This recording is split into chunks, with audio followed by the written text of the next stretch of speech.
Meus irmãos, a paz do Senhor Jesus Cristo, passando aqui para gravar um pão diário, fundamentado na carta de Tiago, carta universal do apóstolo Tiago, capítulo de número 1, verso 19, verso 20, na intencionalidade de desmistificar algumas coisas e fazer alguns apontamentos.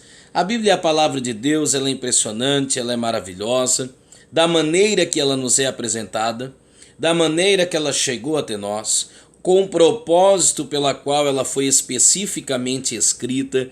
A Bíblia é a palavra de Deus, inerrante, infalível, apesar dos exageros interpretativos daqueles que a usam. Aí é uma outra história, tá bom? Nós vamos entender isso e o porquê de eu estar dizendo isso na leitura desse texto. Sabei isto, esse é o interesse, que nós saibamos. Meus amados irmãos, todo homem,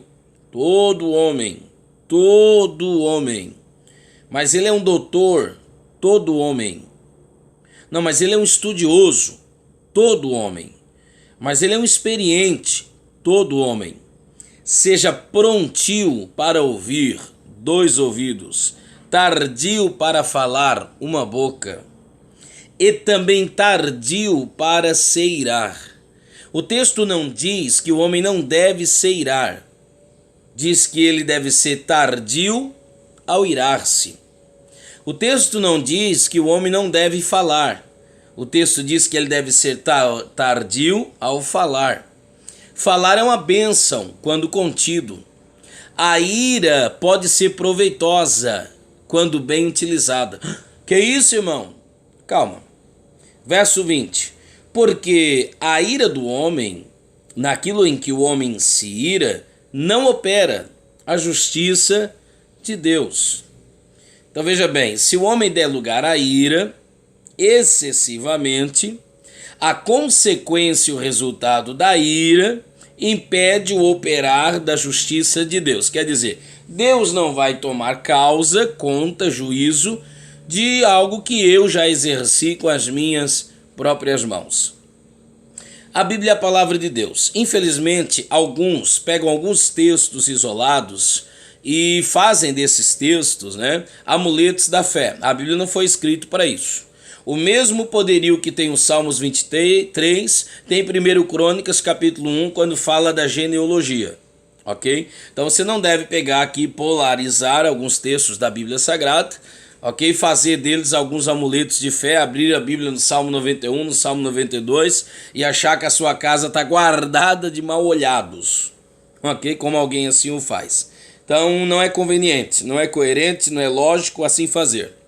Existem, infelizmente, alguns pecados que parece que os homens estão estimando esses pecados. E existem outros pecados que são demonizados. Esse pecado da ira, por exemplo, ele é demonizado. Quando eu disse que a ira, quando usado proveitosamente e usado prudentemente, pode ter sim seu proveito, isso pode ter te causado espanto. Mas o que me causa espanto é que não há proveito algum em prestar o dinheiro com usura, isso é, com juros abusivos, e as pessoas estão emprestando dinheiro com usura e até dão testemunho na igreja que Deus tem me abençoado, quando na verdade não é nada de bênção de Deus. Na verdade é o dinheiro usado de uma maneira injusta, com imposição de juros absurdos. Eu estou falando de juros absurdos, ok? Além do sistema infracionário comum. E daí alguém mima esses pecados e até dá testemunho como bênção, quando na verdade não há proveito nenhum e é pecado e pronto, não pode ser estimado, tampouco mimado.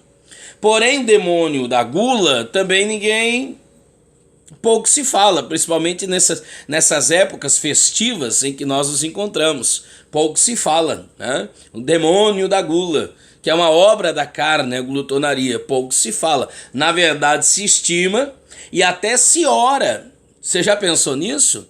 Está posto à mesa, a gente ora, a gente abençoa, a gente dá graça e depois peca. Peca comendo mais do que convém. E daí existem alguns pecados como o da ira que demonizam-se. Deus jamais disse na sua palavra que irar-se era pecado. Jamais. O que pode se tornar pecado é a consequência da ira quando não medida. A diferença do veneno para o remédio é a dosagem. Precisamos entender isso. É a desmedida, a desproporcionalidade. Esse é o problema. Eu até me arrisco a dizer que um camarada que não se ira por nada pode ser que ele esteja em pecado. Que é isso, irmão? Pode. Pode ser que ele esteja com um problema sério. Camarada que não se ira com nada, eu tenho sérias restrições. Será que eu não vou me irar ao ouvir os noticiários de crianças sendo violentadas? Será que eu não vou irar-me quando eu ouço de contínuo as mulheres sendo tripudiadas, tratadas como objetos, tidas apenas como moeda de troca? Será que eu não vou me irar quando vejo esse demônio terrível do nepotismo, até mesmo no ministério da fé? Será que isso não vai me provocar ira?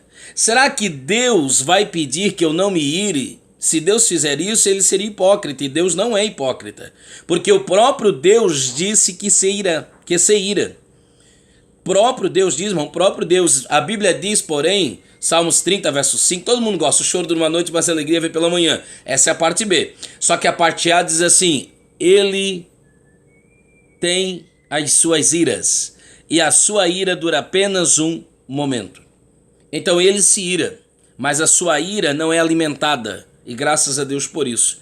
Por isso que a sua misericórdia precisa renovar-se a cada manhã. Lamentações 13, 23. Você vai encontrar inúmeras vezes na Bíblia dizendo que Deus se irou.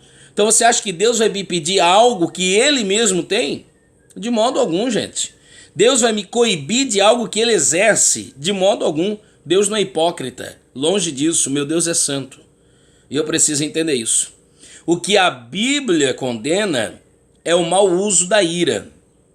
O que a Bíblia condena e o que a Bíblia me diz é que eu não posso permitir que o sol se ponha sobre a minha ira. Isso é o mesmo que dizer, eu não posso alimentá-la, porque daí ela pode se tornar raiva, raiz de amargura, ela pode se tornar cólera incontida.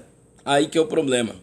Então, irmão, em nome de Jesus, com o pecado não se mima, com o pecado se trata. Em nome de Jesus, não usa-se a Bíblia para seu bel prazer, para defender suas próprias teses. A Bíblia diz ou você quer que ela diga? Então, o que a Bíblia diz sobre a ira, eu acabei de ler. Ah, mas a ira e os seus pecados capitais, está escrito isso aonde? Eis a questão. A Bíblia não diz que eu não posso irar-me.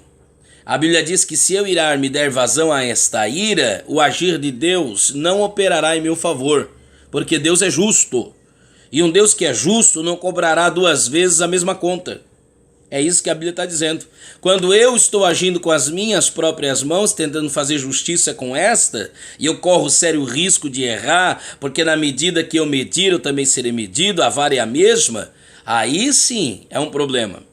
Aí Deus não vai tomar conta de uma coisa que eu já tomei conta. Por isso, minha é a ira, diz o Senhor, minha é a vingança, diz o Senhor. Mas vale e coerente é entregar na mão de Deus e deixá-lo lá. Agora, dizer a vós outros que eu não me iro, você querer dizer a mim que você não se ira, pode ser que você esteja até com um problema de tolerância. É normal você irar-se, é normal eu irar-me. O que não é normal é eu dar lugar a essa ira e permitir que as consequências, os resultados dessa ira sejam desmedidos, ok? Sejam desregrados e consequências que podem trazer tão drásticas consequências, tão trágicos ocorridos, que talvez sejam quadros irreversíveis. Esse é o problema. Conhecendo Deus a nossa estrutura, sabendo que nós somos pó, ele não pede que nós não nos iramos. Ele pede que ao nos irarmos, nós contermos essa ira e deixarmos com ele. Porque muitas das nossas iras não são iras com procedimentos. Isso é, a Bíblia não diz bem-aventurados que choram por qualquer coisa. Tem choro que não traz bem-aventurança. Você está entendendo? Tem choro que não traz bem-aventurança. Existem iras que se acendem em nós que não são motivadas, ok? Por aquilo que motivaria a ira de Deus. A ira de Deus é motivada pelo alto senso da sua justiça e a demonstração da sua fidelidade. É por isso que a ira, uma vez acesa, precisa ser aplacada. E a vingança desta ira, o resultado da mesma, precisa ser entregue a Deus, que tem motivações corretas, ações corretas, justo juízo e procedimento. É isso que a Bíblia diz, tá bom? Que Deus nos ajude em Cristo Jesus. Deixe seu like, inscreva-se no canal, seja abençoado para a glória de Deus. Esse é só mais um ponto diário, só mais um pensamento para a gente pensar junto concernente à palavra de Deus. Que Deus te abençoe em nome de Jesus. Amém.